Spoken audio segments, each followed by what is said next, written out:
Día 118. Hola, bienvenidos a nuestra lectura bíblica. Hoy leeremos el Salmo 52, Jueces capítulo 11 y 12 y Hechos de los Apóstoles capítulo 1. Comencemos. Salmo 52. ¿Por qué te jactas de tus delitos, gran guerrero? ¿No te das cuenta de que la justicia de Dios permanece para siempre? Todo el día conspiras destrucción. Tu lengua es cortante como una navaja afilada. Eres experto en decir mentiras. Amas el mal más que el bien y las mentiras más que la verdad. Te encanta destruir a la gente con tus palabras, mentiroso. Pero Dios te herirá de muerte de una vez por todas. Te sacará de tu casa y te desarraigará de la tierra de los vivientes. Los justos lo verán y se asombrarán.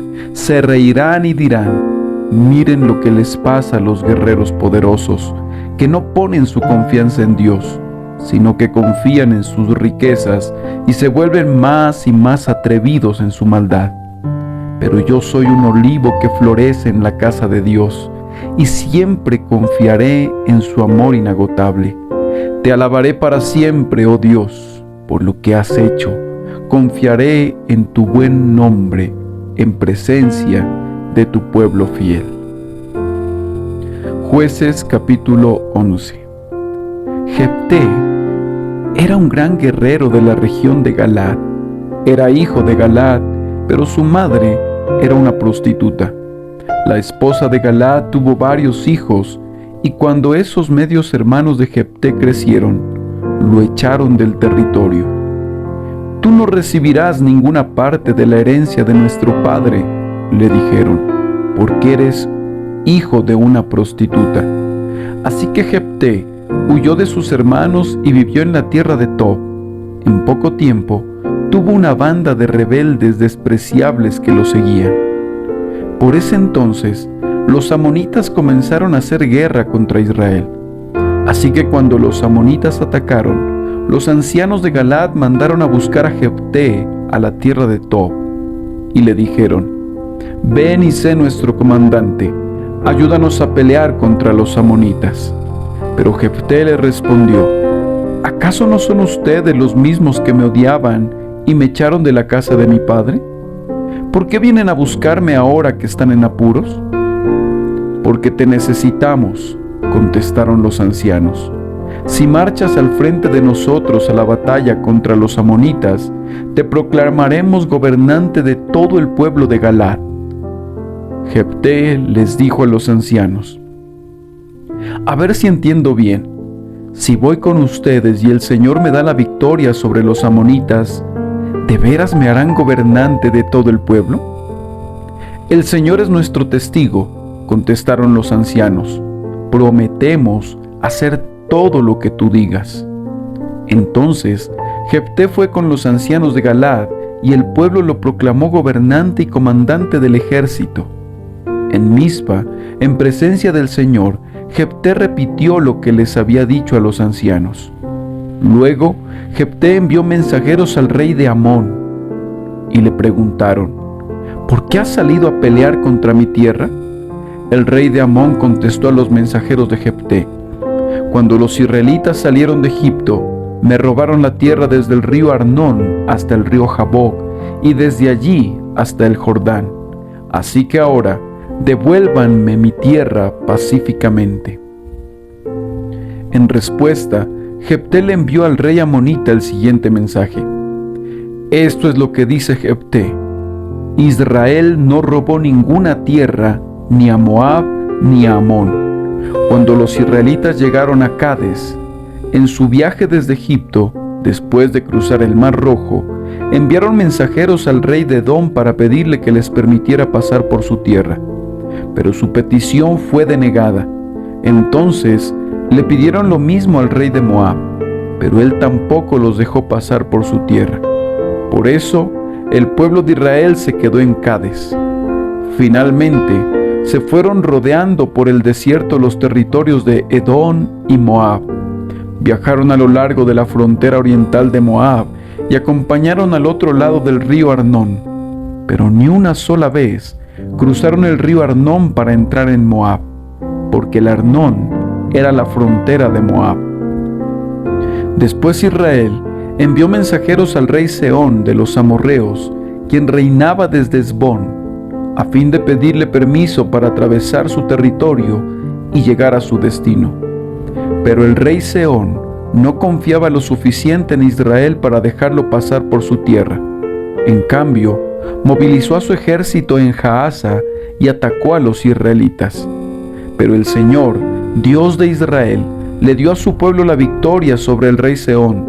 Entonces Israel se apoderó de la tierra de los amorreos, quienes vivían en aquella región, desde el río Arnón hasta el río Jaboc, y desde el desierto oriental hasta el Jordán. Así que, como ves, fue el Señor, Dios de Israel, quien les quitó la tierra a los amorreos y se la dio a Israel. Entonces, ¿por qué tendríamos que devolvértela a ti? Tú quédate con todo lo que te dé tu Dios, Quemos, y nosotros nos quedaremos con todo lo que nos dé el Señor nuestro Dios. ¿Acaso eres tú mejor que Balac, hijo de Zippor, rey de Moab? ¿Intentó él presentar argumentos contra Israel por territorios en conflicto? ¿Entró en guerra con los israelitas? Hace 300 años que Israel vive aquí, tanto en Hesbón como en los asentamientos de alrededor, hasta Aroer y sus asentamientos, y en todas las ciudades a lo largo del río Arnón. Porque no has hecho ningún esfuerzo hasta ahora para recuperar la tierra. Por lo tanto, yo no pequé contra ti, más bien tú me hiciste daño al atacarme. Que el Señor, quien es juez, decida hoy quién de nosotros tiene la razón, si Amón o Israel. Pero el rey de Amón no hizo caso al mensaje de Jefté.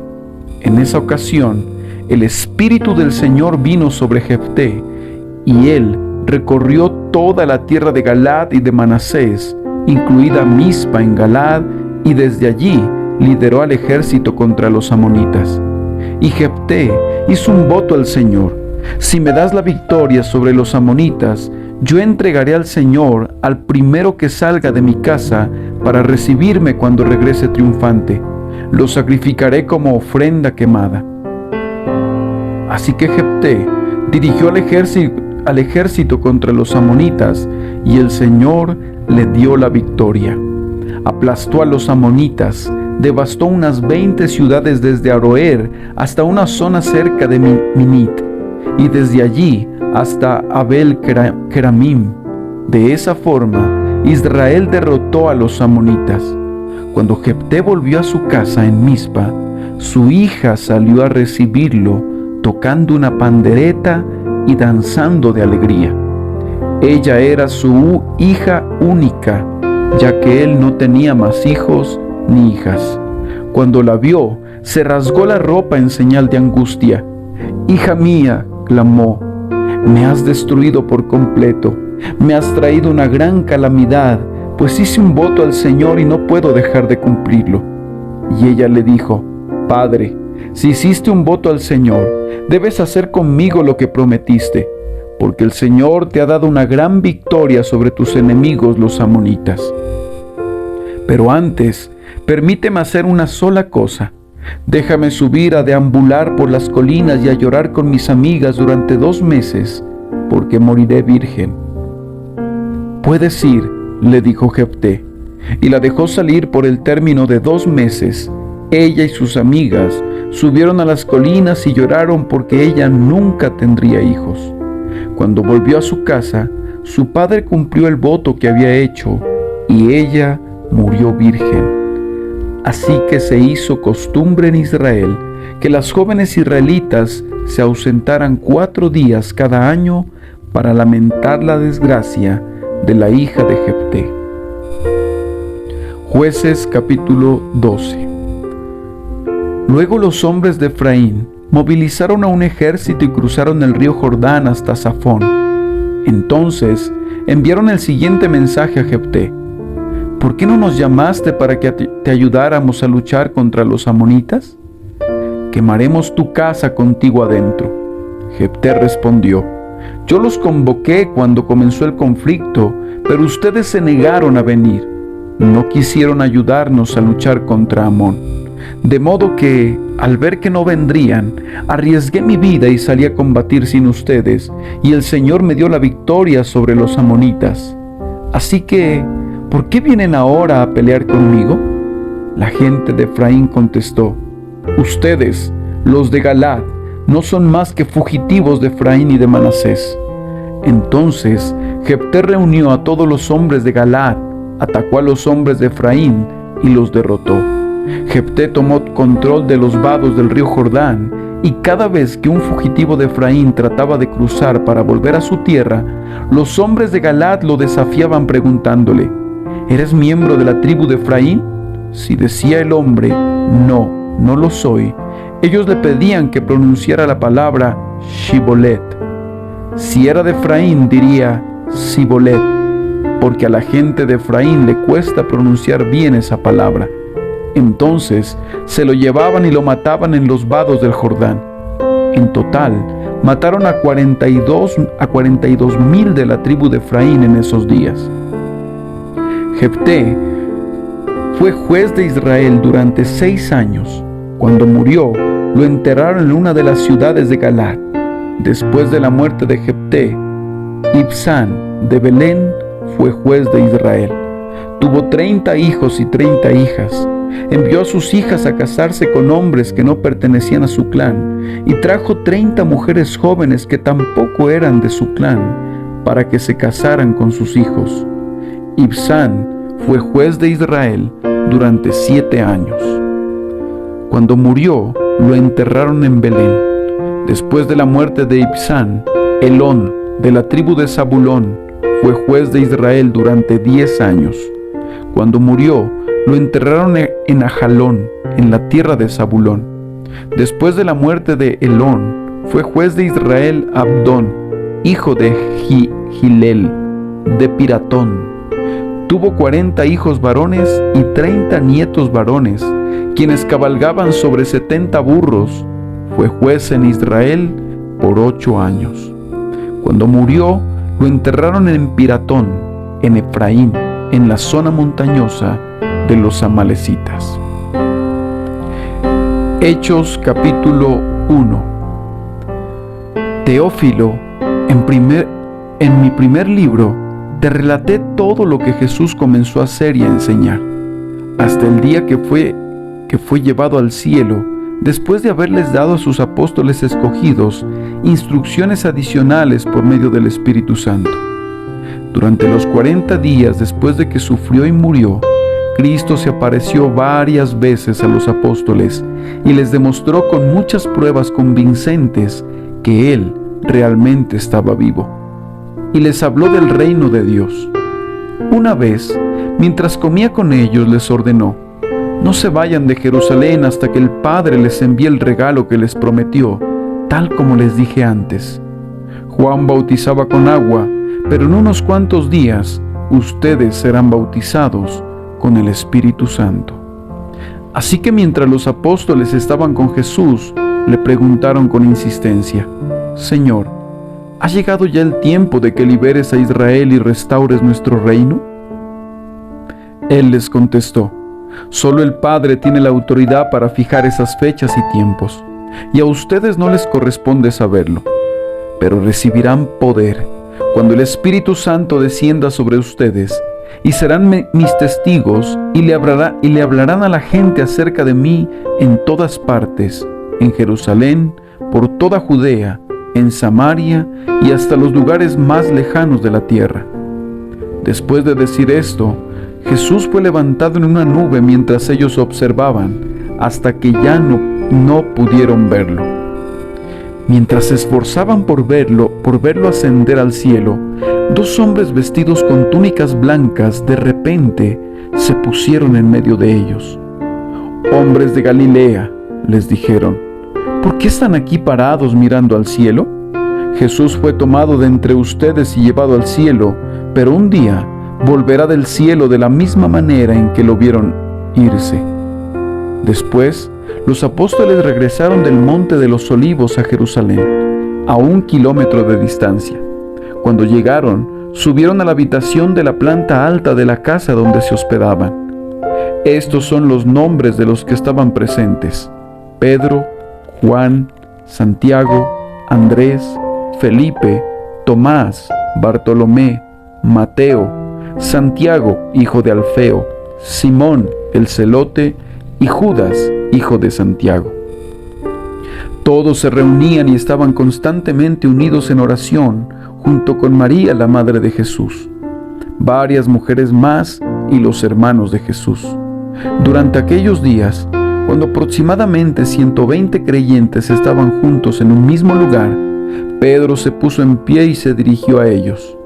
«Hermanos», les dijo, «las escrituras tenían que cumplirse con respecto a Judas, quien guió a los que arrestaron a Jesús. Esto lo predijo hace mucho tiempo el Espíritu Santo cuando habló por medio del rey David. Judas era uno de nosotros y participó con nosotros en el ministerio. Judas había comprado un campo con el dinero que recibió por su traición. Allí cayó de cabeza, se le reventó el cuerpo y se le derramaron los intestinos. La noticia de su muerte llegó a todos los habitantes de Jerusalén, y ellos le pusieron a ese lugar el nombre arameo Aceldama, que significa campo de sangre. Esto estaba escrito en el libro de los Salmos, continuó Pedro, donde dice que su casa quede desolada y que nadie viva en ella. También dice que otro tome su lugar. Entonces, ahora tenemos que elegir a alguien que tome el lugar de Judas entre los hombres que estaban con nosotros todo el tiempo mientras viajábamos con el Señor Jesús. Desde el día en que Juan lo bautizó hasta el día en que fue tomado de entre nosotros.